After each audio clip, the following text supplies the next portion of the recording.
9. HSV GTS R W1 production ends. Last Australian-made car rolls off Holden Special Vehicles assembly line. Holden Special Vehicles has put the finishing touches on the last GTS R W1, the fastest, most powerful and the most expensive car ever built in Australia, ending 30 years of locally modified Commodores. This is number 275 of 275 for Australia, plus there were 20 W1s made for New Zealand and 3 customer-ready final engineering cars, to bring the total production tally to 298. All W1s were sold before the car was even unveiled, but a handful have popped up at auction after some buyers try to turn a quick profit on the $170,000 sedan. While Ford shut its car factory in October 2016 and Toyota and Holden closed their manufacturing operations in October 2017. HSV's final assembly facility in Clayton, southeast of Melbourne, kept going until the end of 2017, using a stockpile of Commodores. For the past 3 decades, HSV's assembly line put the finishing touches on its performance models such as suspension, brakes,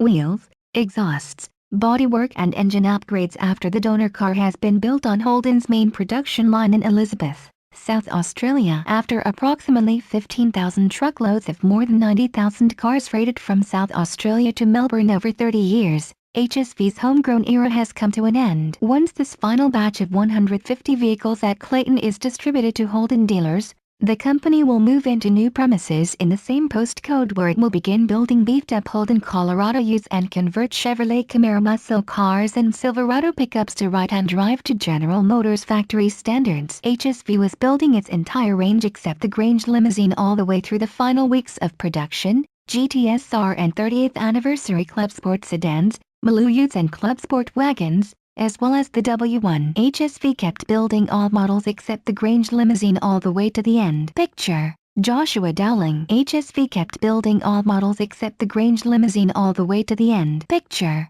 Joshua Dowling. Source: Supplied. HSV has kept the first and last W1 number 1 and 275 as museum pieces. There were 8 engineering prototypes built during development, but they are due to be crushed, dismantled or returned to regular GTS R sedans and refitted with their original LSA engines. Most of the final edition cars were specially ordered by enthusiast buyers, but the company says there still are about 300 examples of the GTS R, Club Sport and Maloo in showrooms, about 4 cars in total per HSV dealer going into the first half of 2018. For all at HSV, this is a time for great reflection on what the company has been able to achieve to date, said Tim Jackson, HSV Managing Director. Any success we've enjoyed has been directly attributable to our passionate staff, our dedicated dealer body and of course our loyal fans who have helped build this brand through its 30-year journey.